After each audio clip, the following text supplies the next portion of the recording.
Welcome to Success Academy's YouTube channel. Indian Navy അടുത്തിടെ release ചെയ്തിട്ടുള്ള അഗ്നിവീർ എന്ന പോസ്റ്റിലേക്കുള്ള റിക്രൂട്ട്മെൻറ്റ് നോട്ടിഫിക്കേഷൻ ഡീറ്റെയിൽസ് ആണ് നമ്മളിന്ന് ഈ വീഡിയോയിലൂടെ ഡിസ്കസ് ചെയ്യാൻ പോകുന്നത്. ഈ റിക്രൂട്ട്മെൻറ്റിന് ഒരു സ്പെഷ്യാലിറ്റി ഉണ്ട്. അതെന്താണെന്ന് വെച്ച് കഴിഞ്ഞാൽ അൺമാരീഡ് ആയിട്ടുള്ള മെയിൽസിനും ഫീമെയിൽസിനുമാണ് ഇത് അപ്ലൈ ചെയ്യാൻ പറ്റുന്നത്. അതുപോലെ തന്നെ 4 വർഷത്തെ ടെന്യൂറിലുള്ള ഒരു റിക്രൂട്ട്മെൻ്റ് ആണ് അഗ്നിവീർ എന്ന ഒരു പോസ്റ്റിന് പറയുന്നത്. അപ്പോൾ നമ്മൾ ആപ്ലിക്കേഷൻ ഓൺലൈനായിട്ട് തന്നെയാണ് സബ്മിറ്റ് ചെയ്യേണ്ടത്. അതിനു മുമ്പ് അറിഞ്ഞിരിക്കേണ്ട കുറച്ച് ബേസിക് ഡീറ്റെയിൽസ് എന്തൊക്കെയാണെന്ന് നമുക്കൊന്ന് നോക്കാം. ആദ്യം തന്നെ നോക്കാം, ആപ്ലിക്കേഷൻ ഓൺലൈനായിട്ട് സബ്മിറ്റ് ചെയ്യേണ്ടത് മെയ് 29-നും ജൂൺ 15-നും ഇടയ്ക്കായിട്ടാണ്. അപ്പോൾ ഓൺലൈൻ ആപ്ലിക്കേഷൻ സ്റ്റാർട്ട് ചെയ്യുന്നത് മെയ് 29-നും അതിൻ്റെ ലാസ്റ്റ് ഡേറ്റ് ജൂൺ 15 ആണ്. അപ്പോൾ ആപ്ലിക്കേഷൻ സബ്മിറ്റ് ചെയ്യാനുള്ള ഡേറ്റ് ആയിട്ടില്ല, വരുന്നതേ ഉള്ളൂ. മെയ് 29 അത്. നമ്മൾ ഓൺലൈനായിട്ട് ആപ്ലിക്കേഷൻ സബ്മിറ്റ് ചെയ്യേണ്ടത് ഈ പറയുന്ന agniveer.navy.cdac.in എന്ന ഒഫീഷ്യൽ വെബ്സൈറ്റ് വഴിയാണ്. അപ്പോൾ ഈ വെബ്സൈറ്റ് നോക്കി വെക്കുക. ഇതുവഴിയാണ് നമ്മൾ ആപ്ലിക്കേഷൻ സബ്മിറ്റ് ചെയ്യേണ്ടത്. ഇതിനിപ്പോൾ പറഞ്ഞിരിക്കുന്ന വേക്കൻസി 1365 ആണ്. ഇതിൽ 237 വേക്കൻസി ഫീമെയിൽസിന് ഉള്ളതാണ്, ബാക്കി വരുന്ന വേക്കൻസി മെയിൽസിനുള്ളതാണ്. അപ്പോൾ ടോട്ടൽ 1365 വേക്കൻസി ആണ് നിലവിലുള്ളത്.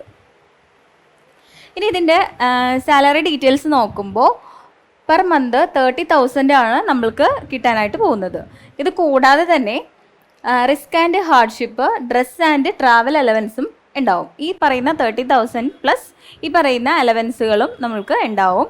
പിന്നെ ഇവർ പറയുന്ന ഒരു സ്കീമുണ്ട്, അതായത് സേവാനിധി എന്ന് പറയുന്ന ഒരു സ്കീമാണ്. അത് നമ്മളുടെ 4 വർഷത്തെ സർവീസിന് ശേഷം നമ്മൾക്ക് ഈ സേവാനിധി എന്ന് പറയുന്ന ഒരു ഫണ്ടും നമുക്ക് കിട്ടും. അത് പറയുന്നത് 5 ലക്ഷമാണ്.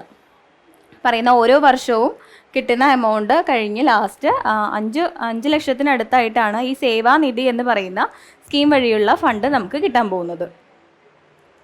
ഇനി ഇതിൻ്റെ ഏജ് ലിമിറ്റ് പറയുമ്പോൾ 2022 നവംബർ 1-നും 2006 ഏപ്രിൽ 30-നും ഇടയ്ക്കായിട്ട് ജനിച്ച കാൻഡിഡേറ്റ്സിനാണ് ഇത് അപ്ലൈ ചെയ്യാൻ പറ്റുന്നത്. അപ്പോൾ ആ ഒരു കാലയളവിൽ ജനിച്ചിട്ടുള്ള കാൻഡിഡേറ്റ്സിന് അപ്ലൈ ചെയ്യാം.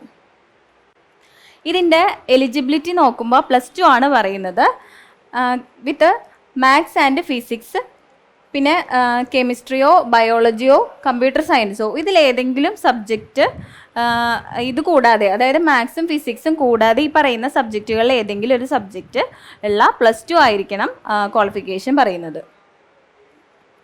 ഇതിൻ്റെ ആപ്ലിക്കേഷൻ ഫീസ് നോക്കുമ്പോൾ 550 രൂപയാണ്, പ്ലസ് 18% GST അതും കൂടെ നമ്മൾ അടയ്ക്കേണ്ടതായിട്ടുണ്ട്. ഇനി ഇതിൻ്റെ സെലക്ഷൻ പ്രൊസീജിയർ പറയുന്നത് 2 സ്റ്റേജ് ആയിട്ടാണ്. ആദ്യം തന്നെ ഇന്ത്യൻ നേവി നടത്തുന്ന ഒരു എൻട്രൻസ് ടെസ്റ്റ് ഉണ്ട്. അതിൽ ഷോർട്ട് ലിസ്റ്റ് ചെയ്യപ്പെടുന്ന കാൻഡിഡേറ്റ്സിന് റിട്ടൺ ടെസ്റ്റും അതുപോലെ തന്നെ ഫിസിക്കൽ ഫിറ്റ്നസ് ടെസ്റ്റും മെഡിക്കൽ എക്സാമിനേഷനും ഉണ്ടാവും. അതാണ് ഇതിൻ്റെ സെലക്ഷൻ പ്രോസസ്സ് വരുന്നത്. അത് 2 സ്റ്റേജ് ആയിട്ടാണ്, സ്റ്റേജ് 1 ആൻഡ് സ്റ്റേജ് 2. ഇത് അതിൻ്റെ കമ്പ്യൂട്ടർ ബേസ്ഡ് എക്സാമിനേഷൻ്റെ ഡീറ്റെയിൽസ് നോക്കുമ്പോൾ, അതായത് ഇന്ത്യൻ നേവി നടത്തുന്ന എൻട്രൻസ് ടെസ്റ്റാണ്. അത് ഓൺലൈൻ ടെസ്റ്റാണ്, ഓൺലൈൻ കമ്പ്യൂട്ടർ ബേസ്ഡ് എക്സാമിനേഷനാണ്. 100 ക്വസ്റ്റ്യൻസ് അടങ്ങുന്ന ഒരു എക്സാമിനേഷനാണ്. അതിൽ ഓരോ ശരിയുത്തരത്തിനും 1 മാർക്ക് വീതമാണ് കിട്ടുന്നത്. ഇനി ഇത് 2 ലാംഗ്വേജിലാണ് നമ്മൾക്ക് എക്സാം അറ്റൻഡ് ചെയ്യാൻ പറ്റുന്നത്. നമ്മൾ പ്രിഫർ ചെയ്യുന്നത് ഇംഗ്ലീഷോ ഹിന്ദിയോ ഇതിലേതെങ്കിലും ഒരു ലാംഗ്വേജിലായിരിക്കും നമുക്ക് എക്സാം എഴുതാനായിട്ട് സാധിക്കുന്നത്. ഇനി ഇതിൻ്റെ ഏതൊക്കെ സബ്ജക്ട്സ് ആണ് ഇതിൽ വരുന്നതെന്ന് നോക്കുമ്പോൾ English, science, mathematics and general awareness, ഇത്രയും 4 സബ്ജക്റ്റുകളാണ് ഈ ഒരു ക്വസ്റ്റ്യൻ പേപ്പറിൽ നമ്മൾ അറ്റൻഡ് ചെയ്യേണ്ടതായിട്ട് വരുന്നത്. ഇത് +2 സ്റ്റാൻഡേർഡിലുള്ള ക്വസ്റ്റ്യൻസ് ആയിരിക്കും വരുന്ന 100 ക്വസ്റ്റ്യൻസും.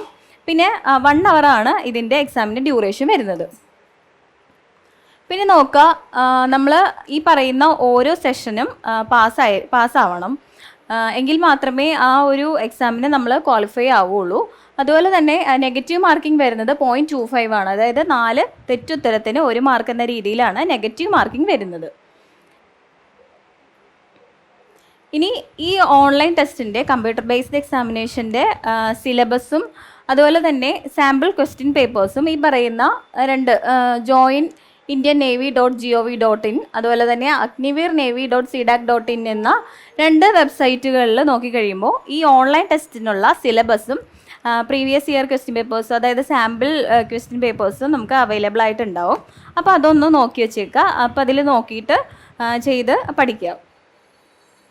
ഇനി ഇതിൻ്റെ സ്റ്റേജ് 2 സ്റ്റേജ് 2-ൽ വരുന്നത് റിട്ടൺ എക്സാമിനേഷനും അതുപോലെ തന്നെ ഫിസിക്കൽ ഫിറ്റ്നസ് ടെസ്റ്റും മെഡിക്കൽ എക്സാമിനേഷനും ആണെന്ന് നേരത്തെ പറഞ്ഞു.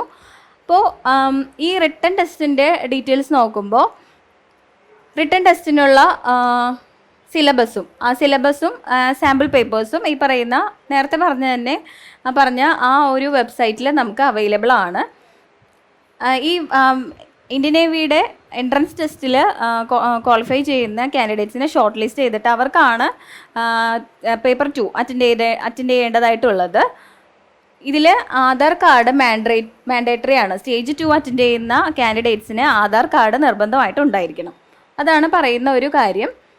പിന്നെ ഇതിൻ്റെ ഫിസിക്കൽ സ്റ്റാൻഡേർഡ്സ് അത് നോക്കുമ്പോൾ അത് എല്ലാവർക്കും മാൻഡേറ്ററി ആയിട്ടുള്ള ഒരു ടെസ്റ്റാണ്.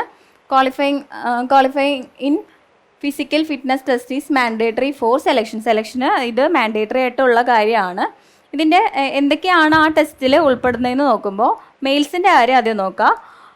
1.6 കിലോമീറ്റർ റൺ അതാണ് മെയിൽസിന് വരുന്ന ആദ്യത്തെ ഫിസിക്കൽ ഫിറ്റ്നസ് ടെസ്റ്റ്. അതിൽ അവർ കംപ്ലീറ്റ് ചെയ്യേണ്ടത് 6 മിനിറ്റ് 30 സെക്കൻഡ് കൊണ്ടാണ് ഈ പറയുന്ന 1.6 കിലോമീറ്റേഴ്സ് ഓടി തീർക്കേണ്ടത്. പിന്നെ സ്ക്വാഡ്സ് അതിൻ്റെ എണ്ണം പറയുന്നത് 20 ആണ്. പിന്നെ പുഷപ്സ് 12 ആണ് അതിൻ്റെ എണ്ണം പറയുന്നത്. പിന്നെ ഫീമെയിൽസിന് ഈ 1.6 കിലോമീറ്റേഴ്സ് ഓടാനായിട്ട് 8 മിനിറ്റ് ആണ് കിട്ടാനായിട്ട് പോകുന്നത്. പിന്നെ സ്ക്വാട്ട് 15 എണ്ണമാണ് ചെയ്യേണ്ടത്.